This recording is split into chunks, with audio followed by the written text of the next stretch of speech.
नमस्कार, मैं हूं आपके साथ अनुष्का और आप देख रहे हैं एमपी फर्स्ट न्यूज।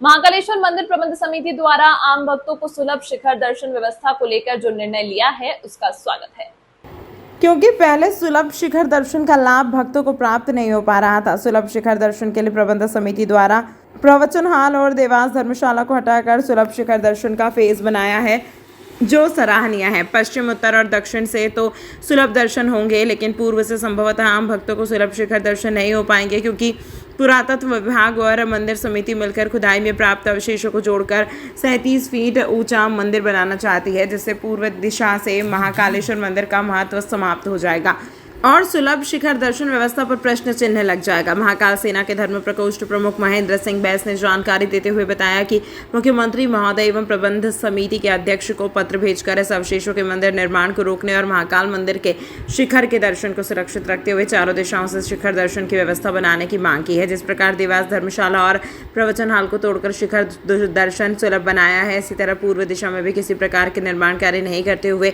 भक्तों के सुलभ शिखर दर्शन के अधिकार को मंदिर समिति को सुरक्षित रखना चाहिए। मंदिर समिति और पुरातत्व विभाग द्वारा महाकाल मंदिर महाकाल लोक में खुदाई में जो अवशेष मिले प्राचीन मंदिरों के, उसके संदर्भ में एक पत्र भेजा है कि मंदिर समिति और महाकाल लोक में जो अवशेष मिले थे उसका लिए पूर्व दिशा में इन्होंने एक मंदिर 37 फीट ऊंचा एक मंदिर बनाने का निर्णय लिया, ऐसा ज्ञात हुआ है। तो मंदिर प्रबंध समिति का जो निर्णय था कि शिखर दर्शन चारों दिशाओं से होना चाहिए, अगर ये पूर्व दिशा में 37 फीट ऊंचा मंदिर का निर्माण करते हैं तो पूर्व दिशा से शिखर दर्शन का लाभ आम भक्तों को नहीं मिलेगा। इस संदर्भ में हमने पत्र लिखा है और उसमें ये भी मांग करी है कि 37 फीट ऊंचा मंदिर न बनाए, ताकि पूर्व दिशा से शिखर मंदिर दर्शन की व्यवस्था सुचारू रूप से जो मंदिर प्रबंध समिति का निर्णय वो यथावत रहे, और जो अवशेष प्राप्त होते हैं मंदिर की खुदाई में जो अवशेष मिले हैं उनको एक कहीं पे व्यवस्थित रूप के और आम दर्शनार्थियों के लिए रखना चाहिए, ताकि उनको पता रहे कि यहाँ अवशेष मिले हैं वो इस प्रकार के होते हैं, ना कि उनके निर्माण में उपयोग करना चाहिए। इसी के संदर्भ में हमने एक महाकाल सेना के द्वारा ये पत्र भेजा है उनको। केडी गेट से इमली तिराहे तक हो रहे चौड़ीकरण के दौरान रोड़ा बने मस्जिद और मंदिर की नपटी कर तोड़ने की कार्रवाई जल्द होगी। उज्जैन की केडी गेट चौराहे से इमली तिराहे तक 15 मीटर रोड चौड़ीकरण का काम किया जा रहा है। इसी बीच जितने भी मकान चौड़ीकरण के दायरे में आ रहे थे उन्हें तोड़ दिया गया था, लेकिन मस्जिद एवं मंदिर के कारण चौड़ीकरण का काम रुका हुआ था। आज जिला प्रशासन की टीम ने मस्जिद और मंदिर की नाती का काम किया है, जिसमें एसडीएम लक्ष्मी नारायण ने बताया कि जल्द ही मार्ग के बीच में आने वाले मस्जिद और मंदिर के 15 फीट दायरे को हटाने का काम किया जाएगा। इस मौके पर जिला प्रशासन ने एसडीएम श्री लक्ष्मी नारायण गर्ग, उपायुक्त श्री मनोज मौर्य, श्री प्रेम कुमार सुमन, सहायक आयुक्त श्री प्रदीप सेन, कार्यपालन यंत्री श्री पीयूष भार्गव, जोनल अधिकारी श्री मनोज राजवानी एवं उप यंत्रियों की उपस्थिति में संबंधित धार्मिक स्थलों की नपटी करते हुए लाल निशान लगाने का कार्य किया। ये नगर निगम की टीम और प्रशासन की टीम यहाँ पर उपस्थित है, जिसमें केडी गेट से इमली तिराहे तक जो 15 मीटर रोड चौड़ीकरण का प्रस्ताव शासन ने प्रपोजल रखा है, उसके तहत इसकी मार्किंग की जा रही है। जो निजी मकान आ रहे हैं, मंदिर आ रहे हैं, मस्जिद आ रही हैं और भी जो निजी स्ट्रक्चर हैं उनकी मार्किंग की जा रही है। जिनके 15 मीटर की जद में जो आ रहे हैं रोड चौड़ीकरण में, उनके पहले मार्किंग की जाएगी, उसमें सामंजस्य बनाया जाएगा, उसके बाद उन्हें हटाने की कार्रवाई होगी। तो इसी क्रम में पूरे नगर निगम की टीम, उनके सब इंजीनियर, प्रशासन उपस्थित है मौके पर, और सभी की मार्किंग पूरी लंबाई, चौड़ाई और गहराई जिस हिसाब से हो रही है उसकी मार्किंग की जा रही है, और इसकी मार्किंग के बाद आगामी कार्रवाई की जाएगी। उज्जैन में छोटा सराफा स्थित लक्ष्मी नरसिंह मंदिर पर नरसिंह जयंती का पर्व बड़े ही हर्षोल्लास के साथ मनाया जाएगा, जिसको लेकर मंदिर समिति द्वारा पूरी तैयारी की जा चुकी है। उज्जैन में करीब 150 साल पुराना यह मंदिर बेहद ही खास है। यहाँ पर पूजन और दर्शन मात्र से ही भक्तों की हर मनोकामनाएं पूरी हो जाती है। उज्जैन के छोटा सराफा स्थित श्री लक्ष्मी नरसिंह मंदिर पर नरसिंह जयंती बनाने के लिए तैयारी जोरों पर चल रही है। मंदिर के पंडित दिव्यांश व्यास ने जानकारी देते हुए बताया कि 21 को नरसिंह जयंती मनाई जाती है, लेकिन मंदिर की परंपरा के अनुसार छोटा सराफा स्थित लक्ष्मी नरसिंह मंदिर पर 22 को नरसिंह जयंती मनाई जाएगी। दोपहर से लेकर शाम तक हिरण्याकश्यप और भगवान नरसिंह के बीच में युद्ध चला था। संध्या काल जब भगवान नरसिंह ने हिरण्याकश्यप को मुक्ति दी थी, इसीलिए 21 तारीख को न मानते हुए नरसिंह जयंती 22 तारीख को बड़े ही धूमधाम के साथ मनाई जाएगी। शहर के हजारों लोग मंदिर में दर्शन के लिए पहुंचेंगे और महाआरती में शामिल भी होंगे। इस दौरान शोभा यात्रा भी मंदिर से शाम को निकाली जाएगी। तो ये छोटा सराफा स्थित लक्ष्मी नरसिंह मंदिर है। 150 साल पुराना मंदिर है ये लक्ष्मी नरसिंह भगवान का।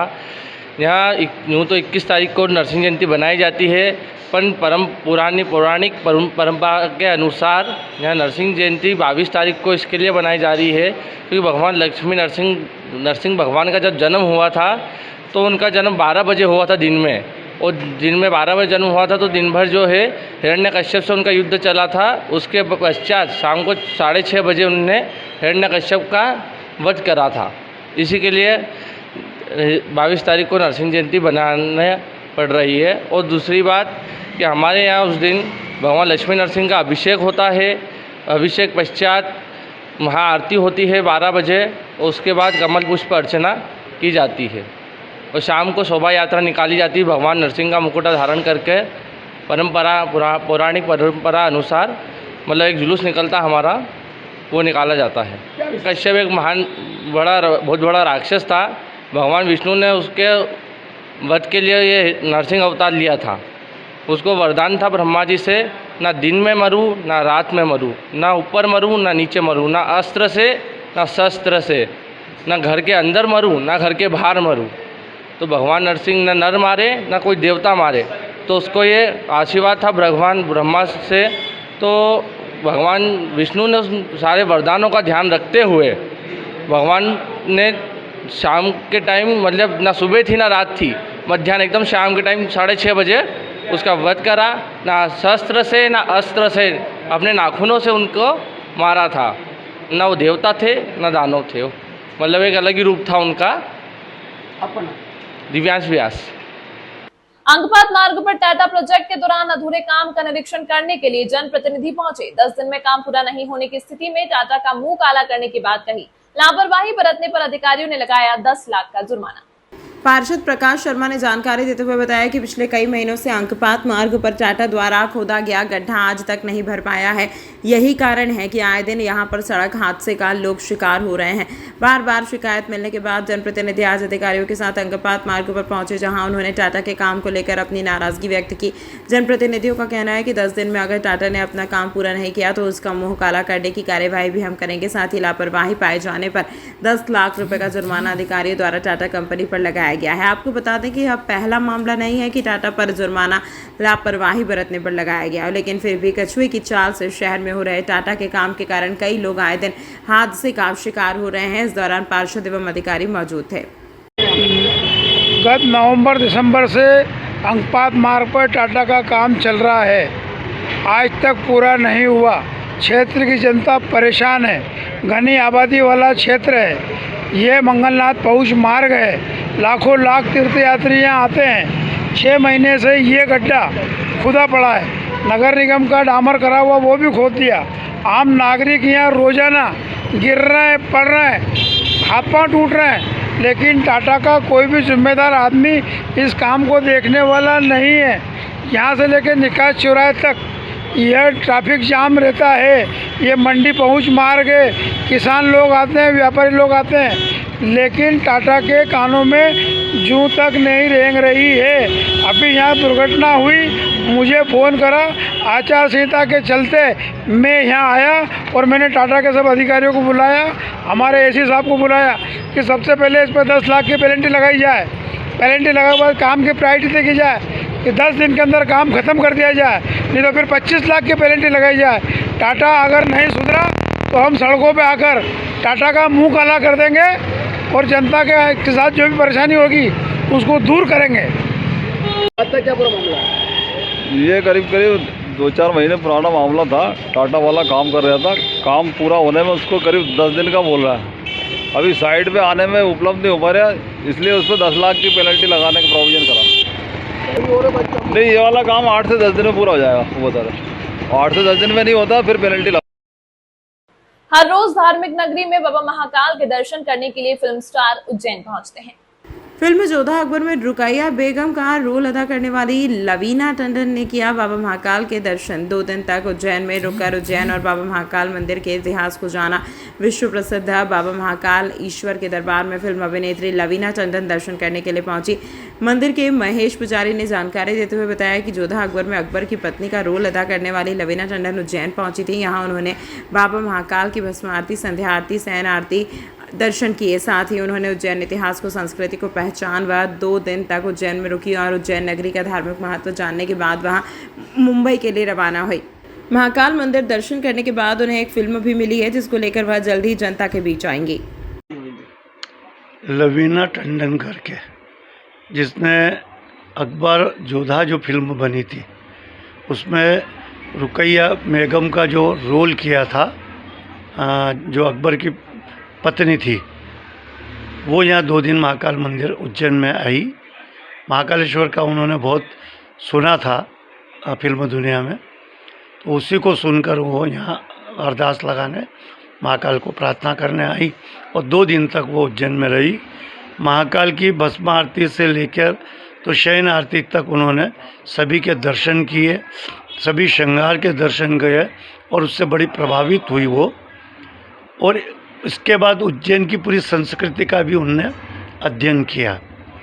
उन्होंने ये भी बताया कि कई चैनलों के अंदर उन्होंने काम किया है जिसमें पार्वती का स्वरूप, कालिका का स्वरूप, अन्य स्वरूपों में भी उन्होंने अपना रोल किया है। और अभी एक और उनको बड़ी मूवी टाइप मिली है और वो उज्जैन में ही महाकाल के दर्शन के बाद ही वो उनको आर्डर मिला है। तो इसे वो 2 दिन तक उन्होंने पूरे उज्जैन नगर का भ्रमण भी किया, नगर की संस्कृति का अध्ययन भी किया, महाकालेश्वर की जो परंपरा है, जो शक्ति है, जो उनका नाम है पूरे विश्व में कि यहाँ आने वाले व्यक्ति की सारी मुरादें, सारी मांग पूरी होती है, उसको लेकर वो यहाँ आई थी और उसको उनका प्रमाण भी मिला है। उज्जैन में रिटायर्ड पुलिस अधिकारी कर्मचारियों ने कोर्ट में केस जीतने के बाद पुलिस अधीक्षक को सौंपा ज्ञापन, रुका हुआ पैसा जल्द दिलाने की मांग। उज्जैन में रिटायर्ड पुलिस अधिकारी कर्मचारियों ने कंट्रोल रूम पहुंचकर पुलिस अधीक्षक को ज्ञापन सौंपा है। जानकारी देते हुए पुलिस के रिटायर्ड अधिकारी ने बताया कि रिटायरमेंट के बाद पुलिस विभाग द्वारा उन्हें कुछ राशि दी जाती है, जो कि गलत जानकारी विभाग में पहुंच जाने के बाद रिटायरमेंट के समय मिलने वाली राशि नहीं मिल सकी थी, जिसके बाद सभी ने कोर्ट की शरण ली थी। आज कोर्ट द्वारा उनके पक्ष में फैसला आने के बाद सभी रिटायर्ड अधिकारी कर्मचारियों ने एकत्रित होकर पुलिस अधीक्षक को ज्ञापन सौंपा और जल्द ही अपनी राशि दिलवाने की मांग की।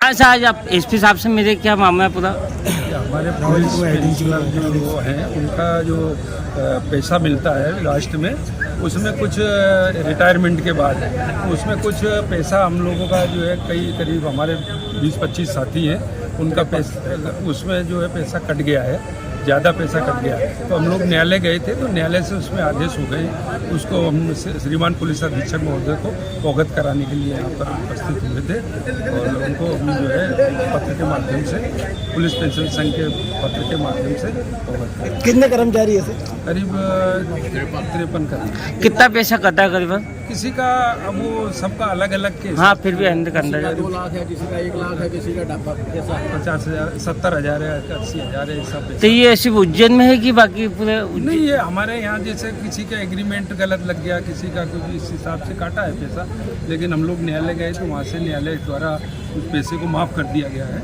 आदेश कर दिया है यहाँ से कि ये वापस दिया जाए पैसा। आपका नाम और पद? पुलिस पेंशन संघ अध्यक्ष प्रमोद सिंह भदौरिया, पुलिस पेंशन संघ अध्यक्ष उज्जैन। तमाम महत्वपूर्ण खबरों के लिए देखते रहिए MP फर्स्ट न्यूज।